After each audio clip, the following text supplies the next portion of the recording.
All righty. So let us pray. Going to use the collect for Sunday's this past Sunday's collect. O God, you have prepared for those who love you such good things as surpass our understanding. Pour into our hearts such love towards you that we, loving you in all things and above all things, may obtain your promises, which exceed all that we can desire.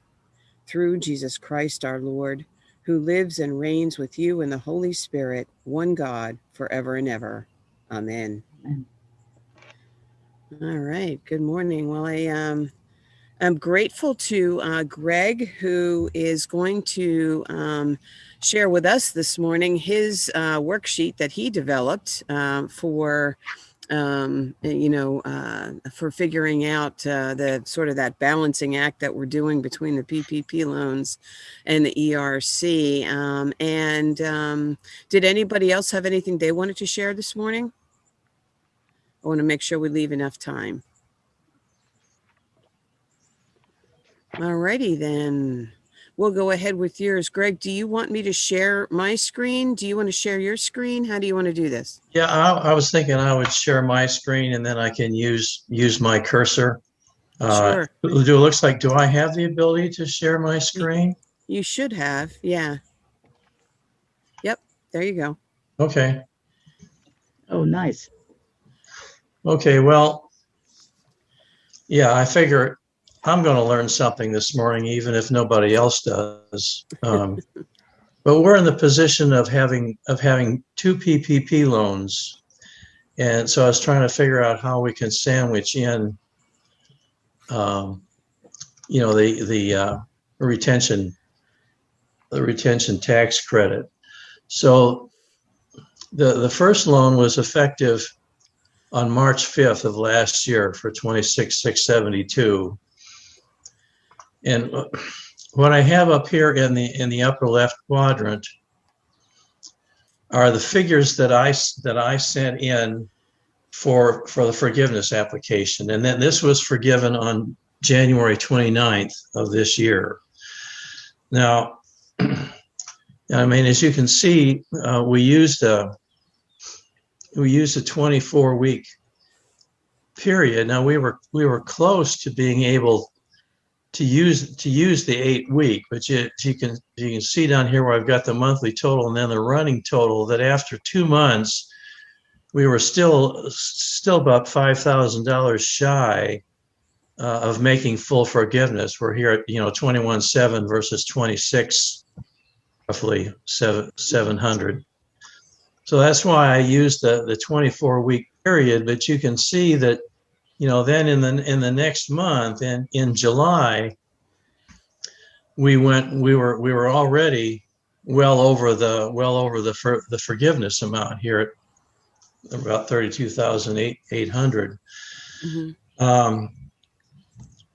So I have a question about that. Unfortunately, we're straddling quarters. I mean, May and June were the last 2 quarters of Q2 2020, and then July was the first month of Q3 of 2020. So I guess I'm wondering if can I use any of these Q3 numbers for the purposes of the ERTC? Yes, you can. Yeah, so you could take whatever you don't actually need to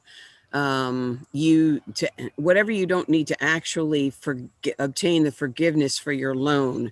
Even as I mentioned last week, if it's straddling a quarter, because most of us are going to be in that same exact position, nobody's forgiveness period, I think, is going to match an exact calendar quarter. So whatever wages you have in that calendar quarter that you don't need to substantiate your forgiveness, you can use for the ERTC. Okay, so I can use just 2 months of Q3 as well as all of Q4 then? Correct. Oh, okay. All right, that's good to that's good to know. Mhm. So there are, all right. Then looking ahead to our 2021 loan, which came into effect on March 1st, there would not necessarily be any need to play around with the forgiveness so that, for example, I use the Q2 of exact Q2 of 2021, April, May, and June, for forgiveness, so that I could use all of Q1 2021 for the ERTC. That's not necessary.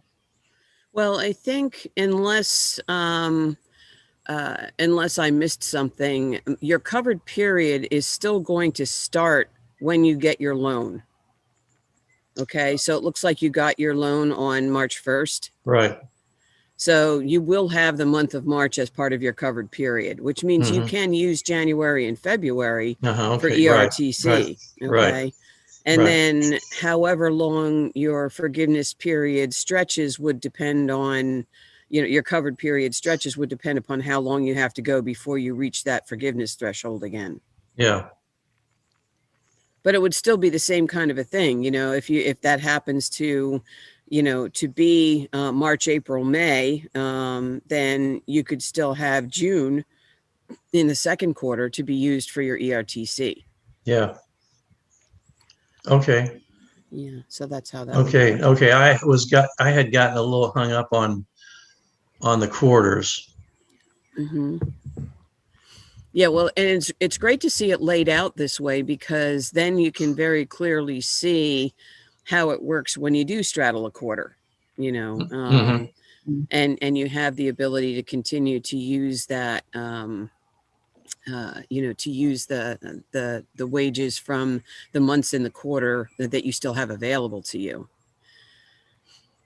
So, Okay. All right. So I went ahead and was looking at some wages, mhm, down here in the bottom, in the second half of the spreadsheet. mhm, And these are, obviously these numbers up here at the top include housing, pension, and healthcare. Now down here, I've just took the 941 wages, which I assume are what we would be what we're actually talking about for the ERTC. my understanding is that housing would still qualify. Healthcare definitely still qualifies. Pension does not. So you can, it's, Right. yeah, Okay. So you said housing and healthcare. Okay. right. Oh, Because okay. So housing is still actually, part of, that'll be higher. okay. All right. Well then, okay. All right. So I mean, even without that stuff, where I was going Hmm. was that we're already well over $10,000 for the rector for the quarter. Right. Yeah. So okay. So how is that handled when we're over? We may have discussed that, and I just I didn't retain that. Yeah, no, it's basically you're limited to the first 10,000. So basically and in 2020, it's actually $10,000 per year.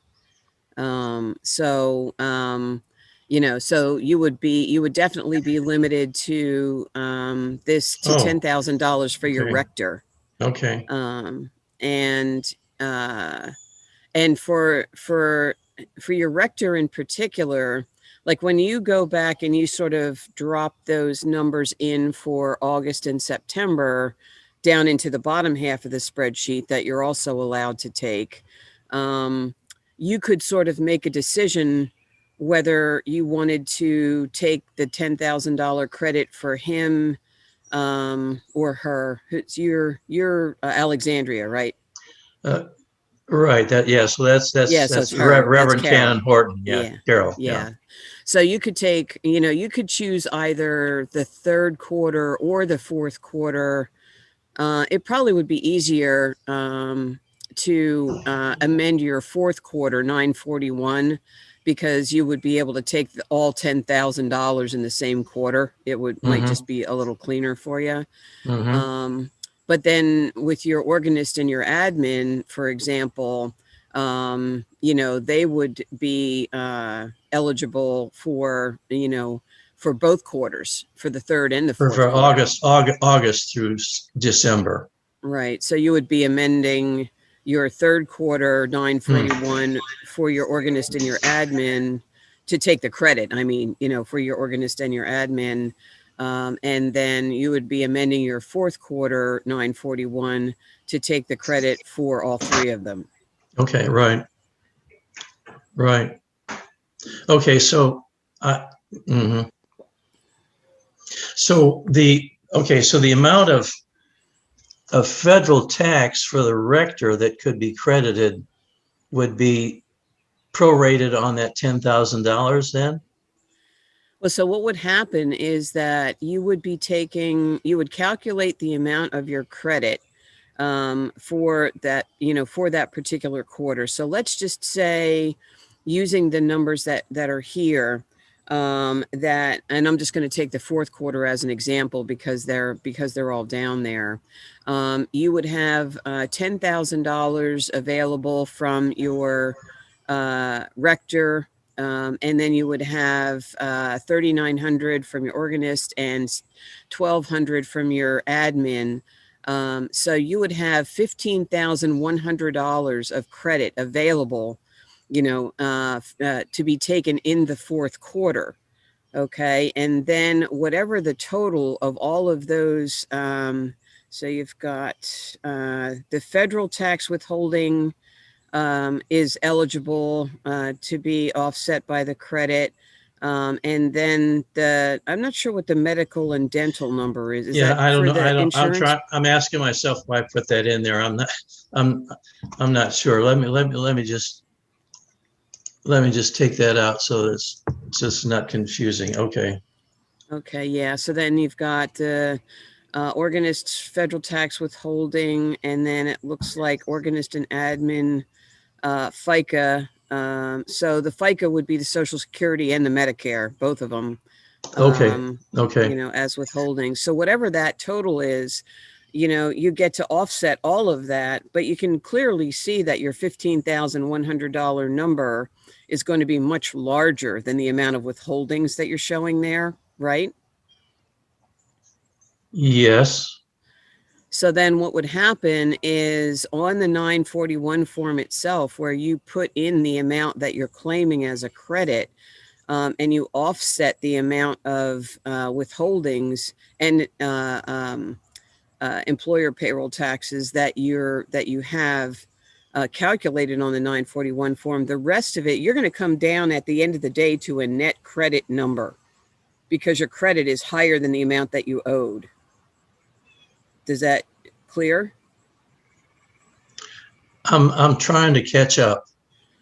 So I'm trying to get you to imagine your 941 form now. Okay. All right. Or if you have access to it, maybe you could even pull it up. But so for your fourth quarter 2020 941 form. Okay. Okay. There was a certain amount of tax that you actually ended up liable for. You may have paid it in federal tax deposits, but there was a certain amount of tax that you calculated that you were liable for in the fourth quarter of 2020, right? Okay, right. So whatever Right. that total number was, is going to be less than the $15,100 credit that you calculated, right? Right. So when you offset the total liability with your credit, you're going to come to a net credit number. In other words, the government still owes you money. Oh, all right. Okay. Okay. So then you'll have the choice with that credit if you want to push it forward to offset taxes in 2021, or Okay. you could have it refunded to you. Okay. Because this is a refundable credit. So if the credit that you calculate is more than the tax that you owed, then you can have the excess credit refunded to you. Oh, all right. So the credit, all right, the credit is the amount that's calculated from the wages. It doesn't, all right, the credit doesn't have anything to do with the taxes that were paid. The credit is on the wages. That's correct. It's Oh, based on, okay. yeah, it's calculated based on the wages and the health insurance. Yeah. Okay. Okay. All right. That, okay. That cleared up a lot of things right there. Okay.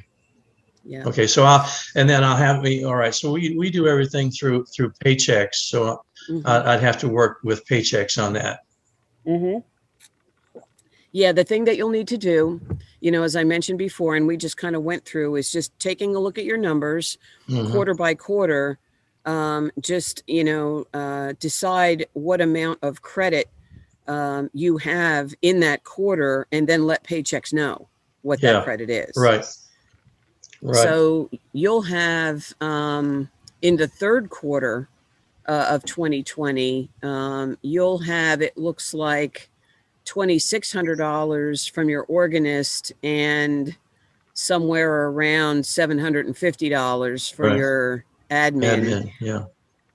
that you'll be able to claim as a credit, because you could still claim them in the third quarter and not go over the $10,000 per employee limit for the year.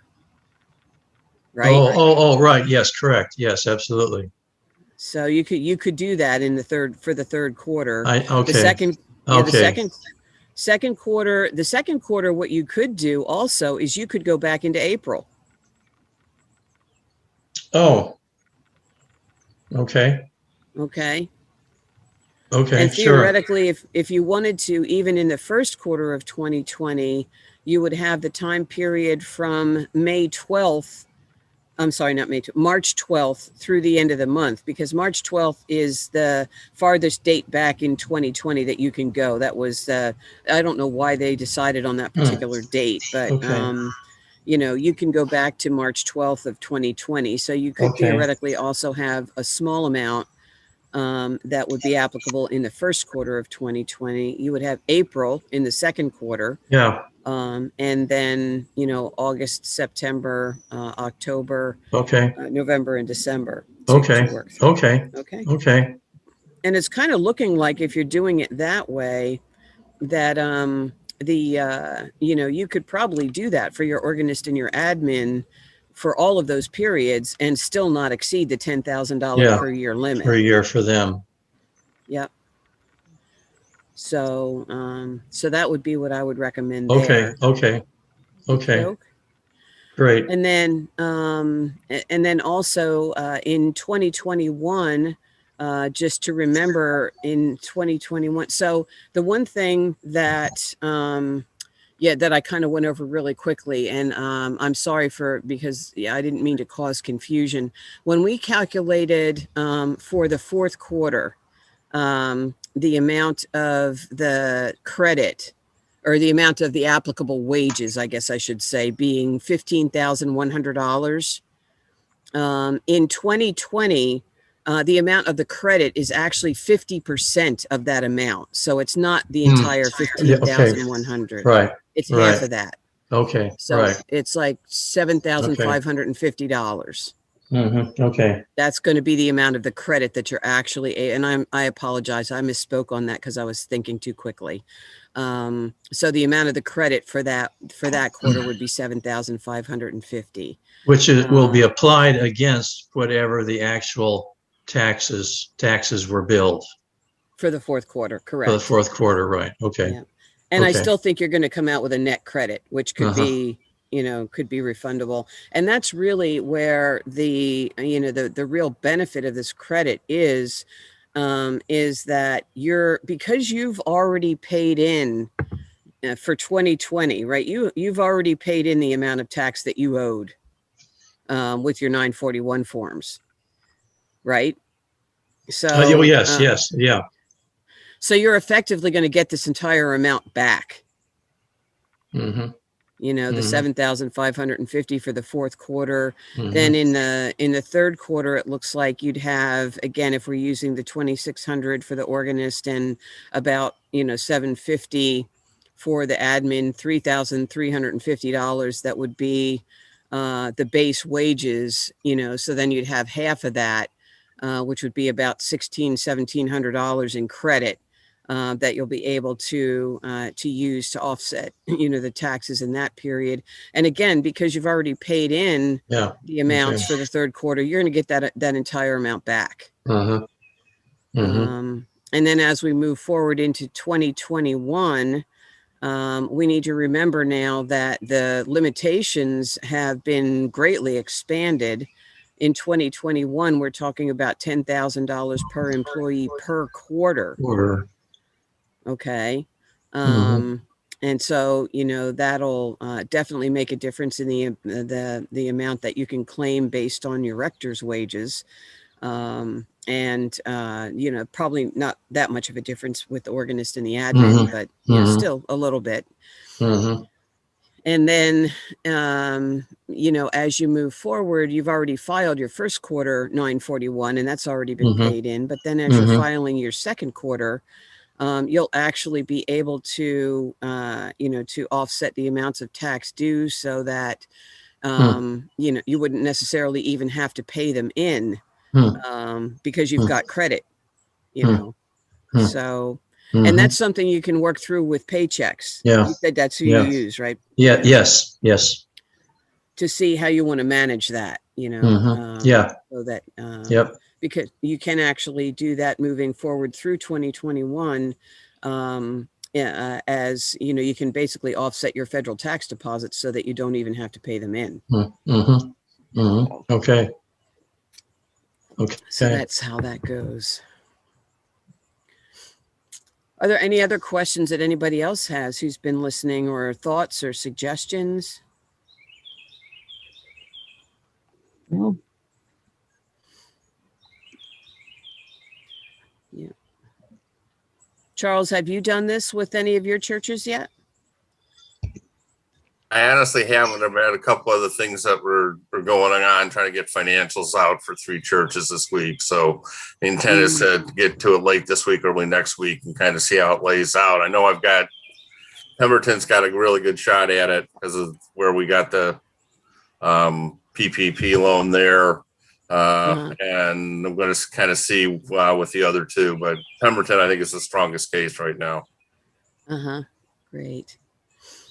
And John Tate, I noticed you joined late. Did you, was this, you know, do you need us to just kind of go back over this at all for you? How does this match up with where you are at the moment?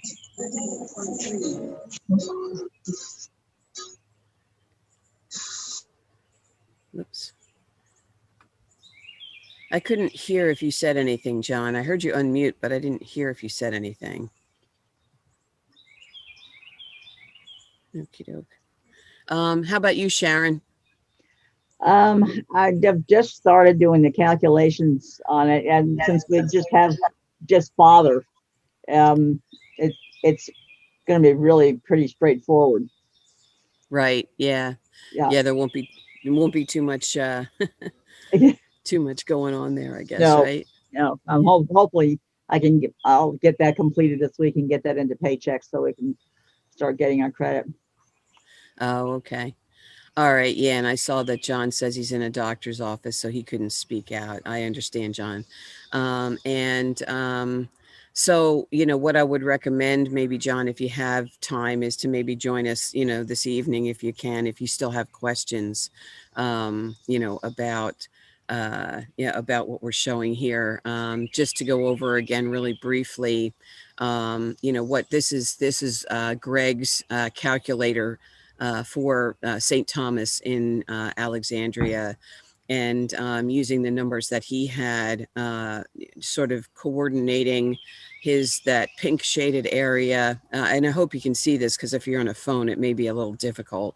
You know, where which basically comprises his covered period for his PPP loans.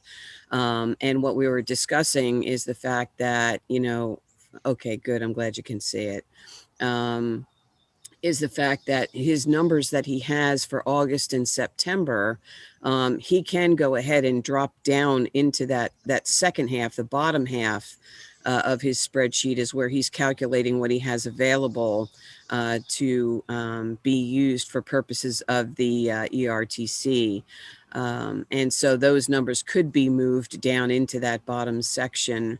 We also discussed the fact that the reason that his numbers up in the top section for his rector were higher than down in the bottom section is because in the bottom section, he had not included the housing allowance, the pension, and the health insurance. And we just noted that the housing and the health insurance are includable. So those numbers for him, down in that bottom section would go up for the rector. The pension is not for purposes of the ERTC, but housing is still part of compensation, and includable as is. They've said specifically that health costs are includable. So those numbers would change down at the bottom. So then, quarter by quarter, what he would be eligible to do here is in the third quarter, he would have those 2 months of August and September that he would be eligible to calculate the credit. And then also all 3 months in the fourth quarter. Noting that he will be limited for the rector's subject wages or subject compensation to $10,000 for the calendar year in 2020.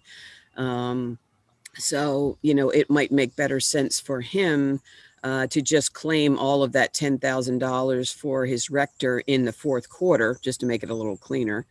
And using those numbers, the $10,000 for the rector plus the $3,900 for the organist and the $1,200 for the admin, the total amount that of the wages on which he could calculate the credit would be $15,100 because he is limited to $10,000 for the rector. So it would be $10,000 plus $3,900 plus $1,200 would be $15,100. And then the credit itself would calculate at 50% of that amount. So it would be $7,550 of available credit for the fourth quarter, which, he could amend his 941 form for that quarter. And since he's essentially already paid in all of the taxes that were due for that quarter, he should get a refund of the entire $7,550. Or alternatively, he could choose to credit it, he could take that amount and credit it forward against taxes that are owed in 2021. And that that's something he works with paychecks. So he would need to work with paychecks to decide, how to handle that, moving it through the forms and potentially, also applying it against payroll tax deposits as we get into, current periods. Obviously, we're looking at retroactive periods now. And then for the third quarter of 2020, he could for the organist and the admin, because he's already, used the $10,000 limit for the rector, at least for the organist and the admin for the 2 months of August and September. He could also claim a credit based on about $3,350 worth of wages in August and September. So $1,300 twice. Plus about 390 plus 360 is 750, and so then he would have another maybe $1,600 or $1,700 worth of credit in the third quarter that he could also choose to either have refunded directly to him or pushed forward into 2021, and then. Also, part of the spreadsheet that he starts his spreadsheet at May. He could actually go back into April as well, because the reason he started his spreadsheet at May was because he got his PPP loan right at the beginning of May. But he could also go back into April and take a credit against April's wages, as well as in the first quarter, wages from March 12th through March 31st. So he could expand the spreadsheet a little bit out more earlier in the year and claim some additional credit there if he wants to. So just to kind of give a brief recap there, you know, that's basically what we had talked about moving forward. And then again, obviously the other step just being to amend the 941 forms, which is something that, again, you've got to work with your payroll company to do. So. I wanted to ask Sharon if it was relatively easy working with Paychex on this. I haven't talked with Maria yet, but every experience I've had with them, everything has been very easy. Yeah, it's not been a problem. So Thank you. I don't anticipate that this is going to be a headache of any sort. Thank you. You're welcome. Great. Yeah, that's good to know. Happy to hear that.